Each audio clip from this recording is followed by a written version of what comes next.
Hello दोस्तों, नमस्कार। तो कैसे हैं आप लोग? उम्मीद करते हैं कि आप लोग सभी ही बहुत अच्छे होंगे। दोस्तों, आप सभी को सबसे पहले नवरात्र की ढेर सारी शुभकामनाएँ। आप लोग सभी लोग लिख देंगे कमेंट बॉक्स में जय माता दी, ठीक है? तो हम लोग यहाँ पे यह देखने वाले हैं अल्लाह रखा खां से जुड़ा जो पहला प्रश्न है यहाँ पे, जो कि आपका सेट 3A में 26 नंबर क्वेश्चन से हम लोग देखने वाले हैं, ठीक है? आप सभी लोगों के लिए बता दें कि आप सभी लोग जो भी हैं बीपीएससी, एसटेट, ईएमआरएस, DSSB या फिर अदर्स जो भी एग्ज़ाम की तैयारी कर रहे हैं दोस्तों, आप सभी लोगों के लिए समान रूप से यह सेशन फ़ायदेमंद होने वाला है। तो बने रहिएगा हमारे साथ अंत तक और सारे प्रश्नों को अच्छे से कवर कर लीजिएगा, ठीक है? तो चलिए हम लोग बारी-बारी से प्रश्नों को देखना शुरू करते हैं, लेकिन उससे पहले आप लोगों से खास एक छोटी-सी रिक्वेस्ट है कि दोस्तों चैनल पे आप लोग नए हैं या पुराने हैं, सब्सक्राइब अगर अभी तक आप लोगों ने नहीं किया है तो सब्सक्राइब करके सबसे पहले नोटिफ़िकेशन को ऑल पे ज़रूर सेट कीजिएगा, ताकि आने वाला जो भी सेशन होगा वो सबसे पहले आपके पास पहुँच जाए, ठीक है? तो चलिए, तो आज पहला दिन है नवरात्रा का, नवरात्रा प्रारंभ है। जो भी नवरात्रा किए हैं और नहीं किए हैं, आप सभी लोगों को बहुत-बहुत शुभकामनाएँ। तो क्वेश्चन देखेंगे यहाँ पे, अल्लाह रखा खां किस घराने से संबंधित हैं? क्या पंजाब से, पटियाला से, बनारस से, एक से अधिक, इनमें से कोई नहीं? तो यहाँ पे क्या जवाब हो जाएगा? तो यहाँ पे जो है जवाब होना है क्या? तो यहाँ पे जवाब हो जाएगा आपका ऑप्शन नंबर ए पंजाब, ठीक है? पंजाब हो जाएगा। पंजाब घराने से हैं आपके अल्लाह रखा खां। और अल्लाह रखा खां की बात कीजिएगा तो इनके पुत्र जो हुआ करते थे दोस्तों, पुत्र जो थे वो कौन थे? उस्ताद ज़ाकिर हुसैन, ठीक है? कौन? उस्ताद ज़ाकिर हुसैन इनके पुत्र थे, जिनका जन्म कब हुआ था? 1951 ईस्वी में, ठीक है? अगर अल्लाह रखा खां का जन्म के बारे में बात करें तो आप लोग को बताना है 1915 ईस्वी में, ठीक है? 1915 में अल्लाह रखा खां जी का जन्म हुआ था, ठीक है? और भारत सरकार इनको जो है क्या 1977 में पद्म श्री पुरस्कार से भी सम्मानित किया है। ये भी आप लोग को ध्यान रखना है, ठीक है? और इनके गुरु की बात कर लेंगे, अल्लाह रखा खां के गुरु की, तो इनके गुरु कादिर बख्श को कहा जाता है। किनको? कादिर बख्श को कहा जाता है, ठीक है? क्वेश्चन भाई आप लोग के लिए इजी नहीं है, बहुत ही एडवांस क्वेश्चन भी बोल रहे हैं अभी, जो इतना भी क्वेश्चन बोल रहे हैं, ऐसा नहीं है कि सब इजी है, एडवांस भी है आप लोगों के लिए, ठीक है? तो लगता होगा कि इजी क्वेश्चन है, लेकिन नहीं है। आप लोग ध्यान दीजिएगा, इजी भी है और साथ से साथ आपको एडवांस भी करवाते चल रहे हैं, है ना? चलिए दूसरे क्वेश्चन को देखते हैं यहाँ पे, यानी कि नंबर 27 यहाँ पे होगा कि सारनाथ चतुष्टयी जो है वो सर्वप्रथम किस ग्रंथ में प्राप्त हुआ है? मेरे दोस्त किसमें? क्या नाट्यशास्त्र, संगीत दर्पण, संगीत रत्नाकर, एक से अधिक, इनमें से कोई नहीं? देखिए यहाँ पे क्या क्वेश्चन है, सर्वप्रथम लगा रखा है ना, सर्वप्रथम। तो सर्वप्रथम किस में? तो आंसर करेंगे ऑप्शन नंबर ए, क्योंकि भरत ने ही तो बताया था ना सारनाथ चतुष्टयी, जिसके 4 सोपान थे, ठीक है? पहले में प्रमाण श्रुति दिया, दूसरे में 4 श्रुति सिद्ध किया, तीसरे में 6, चौथे में 12 श्रुति। तो इस तरह से सिद्ध किया था ना 4 सोपान में। अगर पूछता कि चरण सारनाथ चतुष्टयी जो है किस ग्रंथ में प्राप्त हुआ, तब आपका आंसर एक से अधिक हो जाता। क्यों अधिक होता? क्योंकि आपका संगीत रत्नाकर ये सारंगदेव भी किए थे, ठीक है? जिन्होंने बीना पे 22 तार बांधे थे, 22 तार सारंगदेव ने जब किया था। भरत ने बीना पे 7 तार बांधे थे, ठीक है? ये सब भी मुख्य इंपॉर्टेंट हो जाता है आप लोगों के लिए। तो ये जो है आपका समझ पाए टोटल। और नाट्य शास्त्र जो आपको बता ही चुके हैं कि 28 से लेकर 33वें अध्याय तक इसमें संगीत का वर्णन मिलता है, ठीक है? चलिए अगला क्वेश्चन यहाँ पे देखेंगे 28 नंबर का, कि अभिनव ताल मंजरी ग्रंथ के रचयिता कौन है?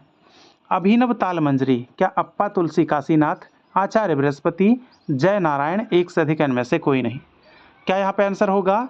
तो यहाँ पे आपका आंसर हो जाएगा मेरे दोस्त अभिनव ताल मंजरी की। अगर हम बात कर लेंगे तो इसके रचयिता हो जाएंगे अप्पा तुलसी काशीनाथ, यानी कि ऑप्शन नंबर ए हो जाएगा आपका, ठीक है? ये ग्रंथ के अगर बारे में बात कल जाओ, अरे भाई भोजपुरी बोल दिया है ना, बात करें तो यहाँ पे है आपका क्या, ये जो ग्रंथ है 1834 ईस्वी का ग्रंथ है, ठीक है? 1834 ईस्वी का। वैसे भोजपुरी मेरा लैंग्वेज है नहीं, मेरा लैंग्वेज है मगही। आप लोग जानते हैं कि मगध के क्षेत्र में प्रचलित है मगही, है ना? तो 1834 ईस्वी में जो है मेरे दोस्त इसको लिखा गया था। और यह ग्रंथ के बारे में अगर पूछा जाए कि ग्रंथ जो है किस भाषा में, तो मेरे दोस्त अभिनव ताल मंजरी संस्कृत भाषा में। कौन सा भाषा? संस्कृत भाषा में, ठीक है? समझ रहे हैं इसको? और इसमें 130 छंदों का जो है परिपूर्ण है। ये इसमें छंद कितने हैं? 130। बताइए कितना डीपली बताएं आप लोगों को, है ना? ये टोटल जो है आप लोग के लिए बहुत ही फायदेमंद रहने वाला है, ठीक है?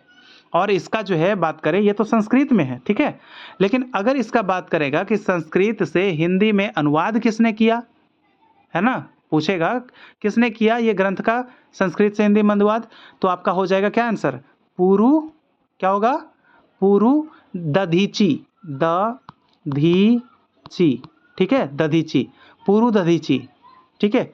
देखिए ये सब जितने भी क्वेश्चन करवा रहे हैं, जो भी आप लोग चाहते हैं कि अपनी तैयारी को बेहतर करें, जो भी लोग पीडीएफ लेना चाहते हैं, आप लोग को क्लास के अंत में हम बता देंगे कि आप लोग को पीडीएफ कैसे मिलेगा, ठीक है। तो इससे संबंधित इतनी बात आप लोग के लिए, बहुत ही महत्वपूर्ण बात बताया मैंने। चलिए अगले क्वेश्चन की तरफ देखेंगे। 29 नंबर का क्वेश्चन है कि अनूप विलास संगीत, सॉरी अनूप संगीत विलास, ठीक है, ग्रंथ जो है ये कब लिखा गया था। अनूप संगीत विलास ग्रंथ है एक आपका, कब लिखा गया, क्या इसका जवाब हो जाएगा। तो इसका जवाब आपका होना है क्या, सन 1574 से 1609 के बीच, या 1674 से 1709, 1774 से 1809, एक से अधिक इनमें से कोई नहीं। क्या होगा आंसर, इसका आंसर हो जाएगा आपका ऑप्शन नंबर बी हो जाएगा, 1674 ईस्वी से 1709 के बीच में लिखा गया था, ठीक है।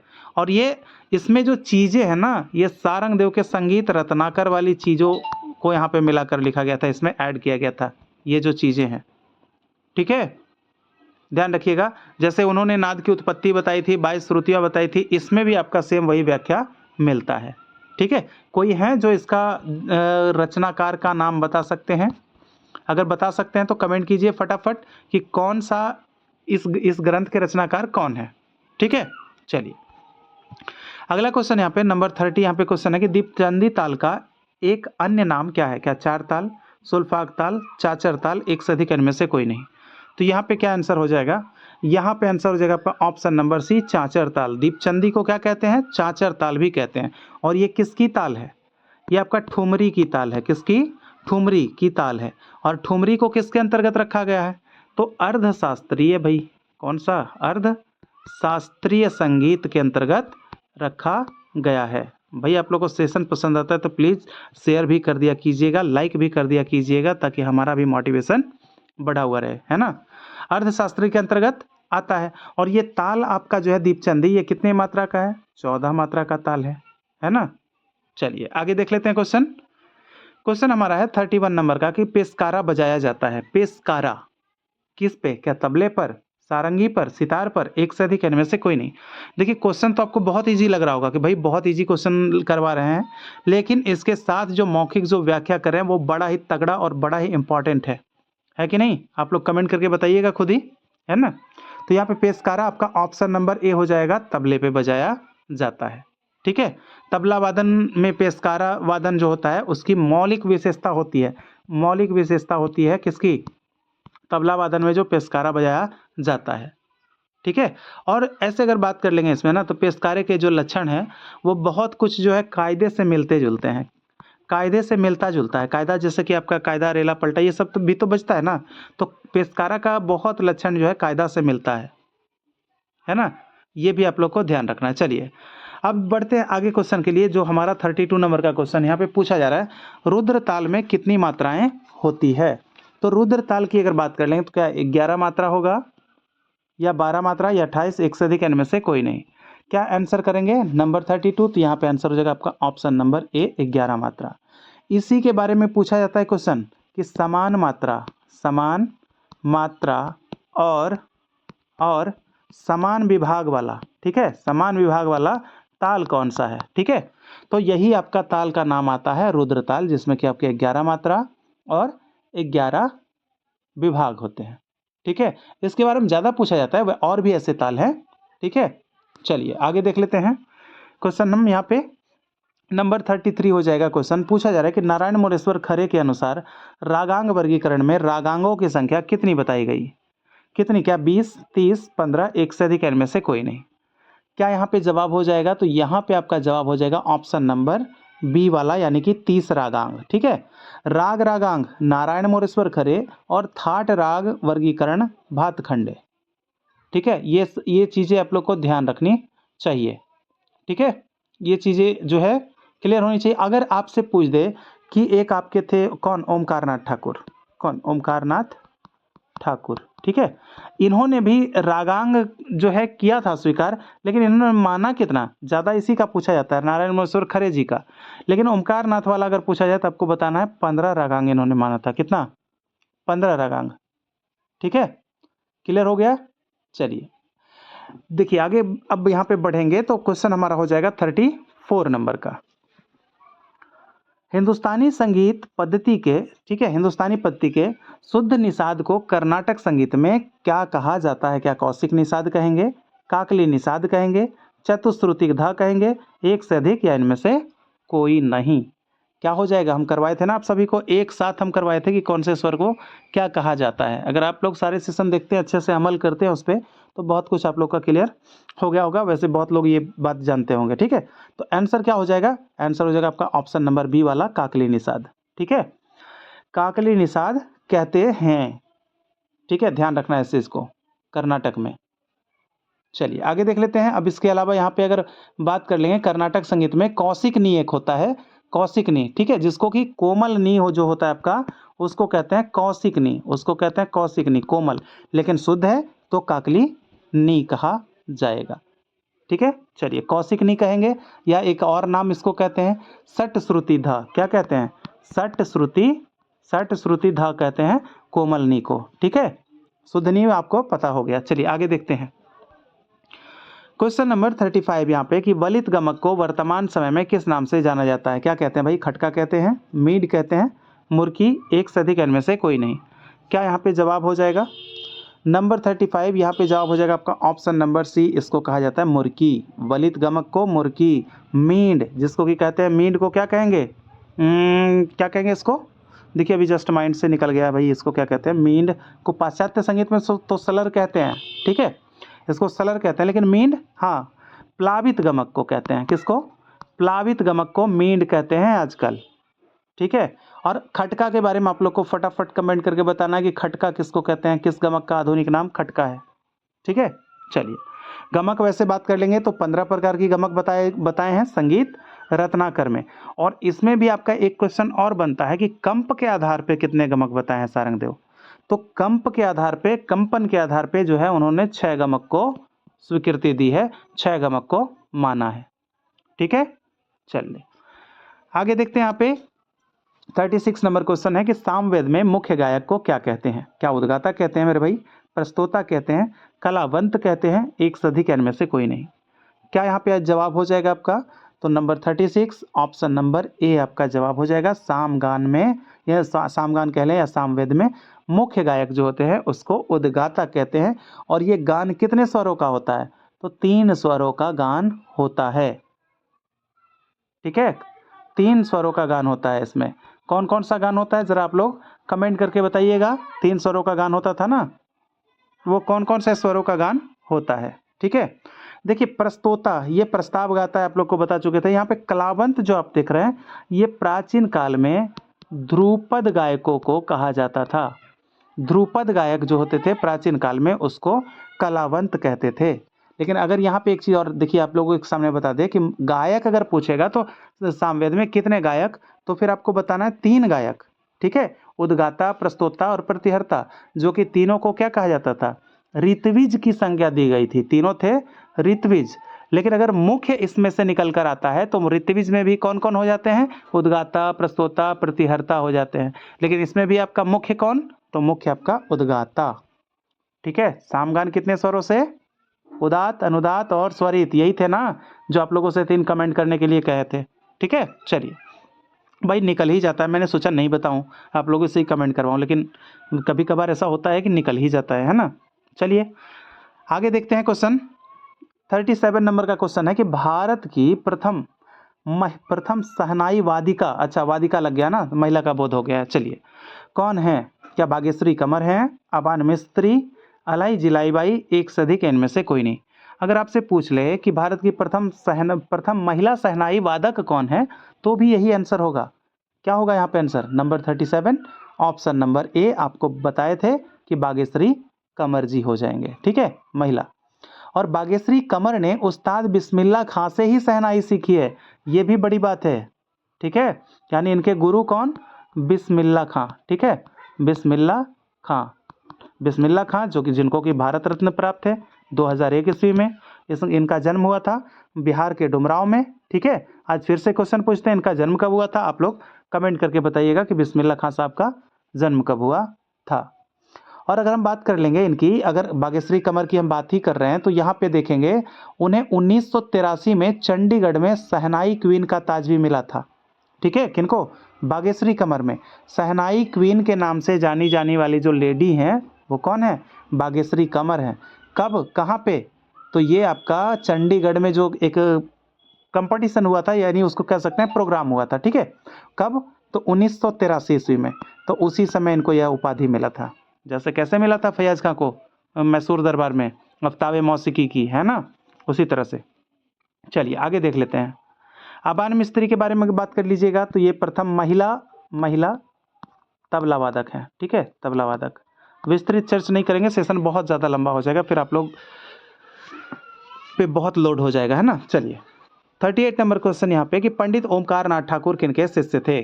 क्या पंडित भातखंडे के, विष्णु दिगंबर पलुस्कर, इचल करंजीकर के, एक से अधिक इनमें से कोई नहीं? क्या जवाब हो जाएगा? तो ओमकार नाथ ठाकुर, यहाँ पे आंसर करेंगे ऑप्शन नंबर बी। इनके दिगंबर जी के जो थे, दिगंबर पलुस्कर इनका नाम है पूरा, विष्णु दिगंबर पलुस्कर। इनके प्रमुख शिष्यों में इनका नाम लिया जाता है ओमकार नाथ ठाकुर जी का। ठीक है, घराना पूछ देगा तो ग्वालियर हो जाएगा, ग्वालियर हो जाएगा। इनका उपनाम मैंने बहुत बार बताया है, इस बार आप लोगों को कमेंट कर देना है कि भाई उपनाम इनका क्या है। ठीक है, चलिए हम बात कर लेंगे। देखिए इचल करंजीकर की, तो इचल करंजीकर जो थे ये पलूस्कर के गुरु थे। ठीक है, ओमकार नाथ ठाकुर के गुरु कौन? पलूस्कर। पलूस्कर के गुरु कौन? इचल करंजीकर। इचल करंजीकर के गुरु कौन? आपको मिलेगा हद्दू हस्सू खां। ठीक है, हद्दू हस्सू खां। हाँ, हस्सू से एक चीज़ याद आया मुझे कि हस्सू खां जो थे वो कड़क की तान लेने के कारण उनकी डेथ हो गई थी। ठीक है, कड़क की तान, समझ में आया ना भाई, कितना कड़क का तान होगा भाई, उनका डेथ हो गया, नाक से ब्लडिंग उनका होने लगा, है ना। तो ये सब सारी चीज़ें जो हैं पुस्तकों के अंदर वर्णित है, तो जानकारी आप लोगों को भी होनी चाहिए। ठीक है, चलिए भातखंडे के बारे में तो जानते ही हैं, इनके बारे में विस्तृत आगे भी चर्चा करेंगे, करते भी आते हैं हमेशा। चलिए क्वेश्चन है, बलवंत राय भट्ट किनके शिष्य हैं? क्या पंडित भातखंडे के, विनायक राव पटवर्धन के, पंडित देवधर के, एक से अधिक इनमें से कोई नहीं? देखिए बलवंत राय भट्ट, क्वेश्चन नंबर 39 है ना, क्या आंसर होगा? तो यहाँ पे आपका आंसर हो जाएगा ऑप्शन नंबर डी को माना गया है, ऑप्शन नंबर डी को। ठीक है, तो यहाँ पे अगर बात करेंगे तो कौन कौन, तो यहाँ पे अगर हम बात कर लेंगे तो ये विष्णु दिगंबर पलुस्कर के शिष्य थे।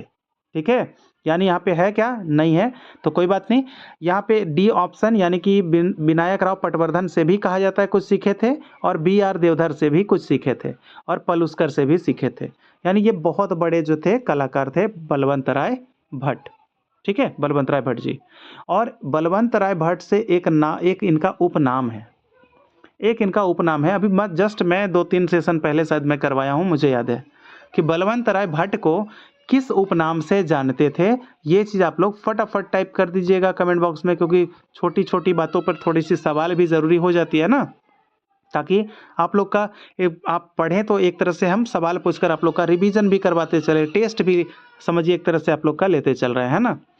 तो दोस्तों किनको किनको मज़ा आता है ये सब चीज़ें आप लोग कमेंट करके ज़रूर बताते चलिएगा। नंबर हम यहाँ पे देखेंगे 40। ठीक है, सारे गामा पा को पाश्चात्य शैली में किस प्रकार लिखा जा सकता है? क्या सोल रे डी सी, ठीक है, सोल रे डी सी, या फिर आपका फा बी सी जी, फा बी सी जी, या फिर डो रे मी फा, एक से अधिक इनमें से कोई नहीं? क्या आंसर हो जाएगा? तो यहाँ पे आपका आंसर हो जाएगा भाई, क्या होगा? तो आंसर हो जाएगा ऑप्शन नंबर सी, डो रे मी फा। यानी सा को क्या कहते हैं? डो। रे को क्या कहते हैं? रे। मी को क्या कहते हैं? ग। फा को क्या कहते हैं? म। डो रे मी फा। अब आगे लिखेंगे सोल, सोल को क्या कहेंगे? प। ठीक है, ला, ला को क्या? ध, और नी को सी। डो रे मी फा सोला सी। ठीक है, ये आपको ध्यान रखना है। था ना वो आप सुनते थे बराबर, एक बार ट्रेंडिंग में चल रहा था आपका इंस्टाग्राम पे, डो रे मी फा सोला सी, है ना, वो देख रहे थे आप, सुन रहे होंगे गाना बोला। चलिए तो आंसर हो गया आपका, आगे देखते हैं। क्वेश्चन नंबर 41 यहाँ पे होगा कि शहनाई और बांसुरी वाद्यों के किस वर्ग में आते हैं? वाद्यों के किस वर्ग में? जैसा कि आप लोग को पता है कि वाद्य वर्गीकरण के 4 वर्ग हैं, तत्, घन, अवनद, सुशीर। है ना। तत् किसको कहते हैं, घन किसको कहते हैं, अवनत किसको कहते हैं और सुशीर किसको कहते हैं, आपको पता है। तो आइए यहाँ पे देखते हैं क्या हो जाएगा आंसर, वितत तत् सुशीर, एक से अधिक इनमें से कोई नहीं। यहाँ पे जवाब हो जाएगा ऑप्शन नंबर सी आपका शहनाई, जो कि सुशीर वाद्य है, जिसको कि बांसुरी जो कि आपका सुशीर वाद्य है, जिसको फूंक कर बजाएं वो सुशीर वाद्य, जिसमें तार मढ़ा हुआ हो वो तत् वाद्य, और जिसको कमानी से बजा लें उसको वीतत वाद्य, वीतत। ठीक है, वितत। तो यहाँ पे एक चीज आप लोग के लिए बता दें कि तत् और वितत में बहुत सारे लोग कंफ्यूज हो जाते हैं। अगर आपको वितत वाला ऑप्शन नहीं रहे, अगर यहाँ पे हम मान लीजिए यहाँ पे दे देते इसराज, ठीक है, इसराज हम यहाँ पे दे देते, और यहाँ पे वितत भी ऑप्शन में है, तत् भी है, सुशीर भी है, तब क्या लगाते आप। तो इसराज क्या आप लोग जानते हैं कि इसको गज से बजाया जाता है, हालांकि तो इसमें पर्दा लगा हुआ होता है लेकिन फिर भी गज से बजाते हैं। तो जो भी गज से बजाएंगे उसको वीतत के अंतर्गत हम शामिल कर लेंगे, वो तत् फिर नहीं होगा। अगर वीतत नहीं होगा तो इसराज कौन सा वर्ग में, तब तत् वाले में लगा सकते हैं इसको। ठीक है, समझ पाए होंगे। चलिए आगे देखते हैं। 42 नंबर का क्वेश्चन है यहाँ पे मेरे भाई। कौन सा क्वेश्चन है कि कौन वाद्य त्रितंत्री वीणा से विकसित हुआ है, कौन सा वाद्य त्रितंत्री वीणा से विकसित हुआ है। तो यहाँ पे क्या सरोद होगा, गिटार होगा, सितार, एक से अधिक इनमें से कोई नहीं।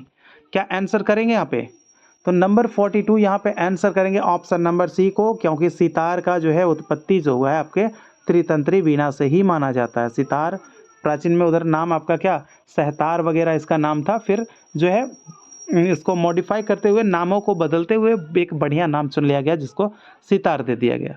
ठीक है, तो ये आपका हो जाएगा ऑप्शन नंबर सी वाला सितार। अब अगर हम यहाँ पे अगर बात कर लेंगे सितार में, तो 7 तार होता है, और सितार किसका मिश्रण है, किसका मिश्रण है सितार, तो सितार जो है आपका मिश्रण जो हो जाएगा ईरानी तंबूरा का मिश्रण है, और किसका, वीणा और वीणा और ईरानी तंबूरा। ठीक है, ईरानी तंबूरा का मिश्रण है। ठीक है, ये भी ध्यान रखिएगा, ऐसा भी माना जाता है। ठीक है, और यह जो है क्या है कि भारत का सबसे लोकप्रिय वाद्यों में से एक में माना जाता है। सितार वाद्य के क्षेत्र में जो है आपको एक को क्या मिला है, भारत रत्न भी मिल चुका है। किनको, तो वो व्यक्ति कौन है आप लोग को कमेंट करके बता देना है। ठीक है, 1999 के अंदर में उनको मिला है भारत रत्न। कौन है उनका नाम आप लोग लिख दीजिएगा। चलिए आगे देखते हैं क्वेश्चन। 43 नंबर का क्वेश्चन है कि कृंतन मुर्की किस वाद्य पर प्रयोग किया जाता है, क्या तबला पर, सितार पर, पखावज, एक से अधिक इनमें से कोई नहीं। कृंतन और मुर्की किस पे, तो यहाँ पे आंसर हो जाएगा ऑप्शन नंबर बी वाला आपका सितार। ठीक है, सितार हो जाएगा। कृंतन मुर्की जो है आपका, सितार तो एक तत्वाद्य है, ये तो है आपको पता है, और इसमें सजावट का काम जो होता है ना बहुत ज़्यादा रहता है, सजावट का काम, और इसकी ध्वनि भी अपेक्षाकृत अगर बात कर लेंगे तो बहुत ही कर्णप्रिय और असरदार होता है। इसमें अगर बात करिएगा तो मींड हो गया, खटका हो गया, मुर्की आदि का भी बहुत ज़्यादा उपयोग होता है इस पर। ठीक है, सितार का, और सितार में 7 तार होते हैं, जिसमें कि आपका दूसरा और तीसरा तार को क्या कहते हैं, जोड़ी का तार कहते हैं, पहला तार को बाज का तार कहते हैं, छठे तार को छोटी चिकारी, सातवें तार को बड़ी चिकारी, है ना। दूसरा और तीसरा जो होता है जोड़ी का तार वो किसका होता है, पीतल का होता है, और एक आपका 5वां तार भी किसका होता है, पीतल का होता है ना। तो ये सब चीज़ें जो है आप लोग को हमेशा प्रेजेंट ऑफ माइंड होनी चाहिए। ठीक है, चलिए अगला क्वेश्चन यहाँ पे है 44 नंबर का क्वेश्चन है कि सितार के आविष्कारक कौन है, क्या खुसरो खां, अमीर खुसरो, सदारंग, एक से अधिक इनमें से कोई नहीं। जवाब यहाँ पे क्या करेंगे, नंबर 44 यहाँ पे जवाब करेंगे ऑप्शन नंबर बी को कि अमीर खुसरो साहब थे। ठीक है, अमीर खुसरो। सुबोध नंदी के हिसाब से अगर पूछा जाए कि तबला का आविष्कारक कौन थे, तबले के बारे में बात कर रहे हैं, ठीक है, तब आपका हो जाएगा खुसरो खां। ये सुबोध नंदी ने बताया था, सुबोध नंदी ने बताया था ये बात, खुसरो खां ही तबला का आविष्कारक है, ये सुबोध नंदी बताया। लेकिन जो आपका आयोग मानता है वो आपको आविष्कारक मानता है तबला का और सितार का, ये इनको ही, अमीर खुसरो को ही। और खुसरो किसके दरबारी थे, अलाउद्दीन खिलजी के दरबारी थे। ठीक है, अलाउद्दीन खिलजी के दरबारी कहे जाते थे। चलिए आगे देखते हैं क्वेश्चन नंबर यहाँ पे हो जाएगा 45। कायदा किस वाद्य पर बजाया जाता है, क्या तबला पर, सितार पर, हारमोनियम, एक से अधिक इनमें से कोई नहीं। क्या यहाँ पे जवाब हो जाएगा, तो नंबर 45 मेरे दोस्त यहाँ पे जवाब होना है क्या, ऑप्शन नंबर ए हो जाएगा, कायदा, रेला, पलटा, है ना। ये सब आपका किस पे, तबला पे बजता है। और तबला जो होता है ये आपका अवनद वाद्य की श्रेणी में आता है।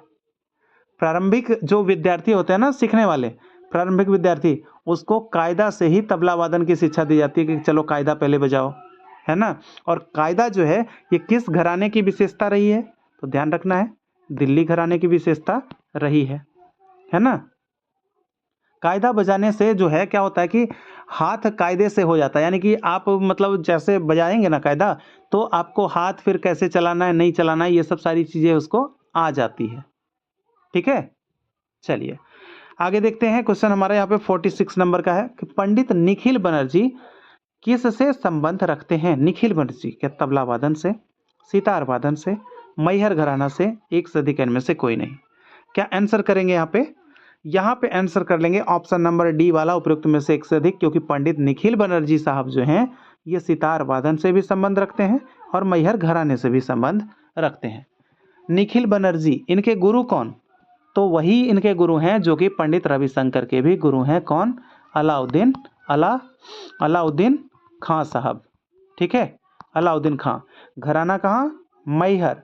और इनके सितार में कितने तार होते थे, क्वेश्चन आया था आपका पिछले बार स्टेट में, है ना, और करवाया था भी मैंने उस चीज़ को बहुत बार।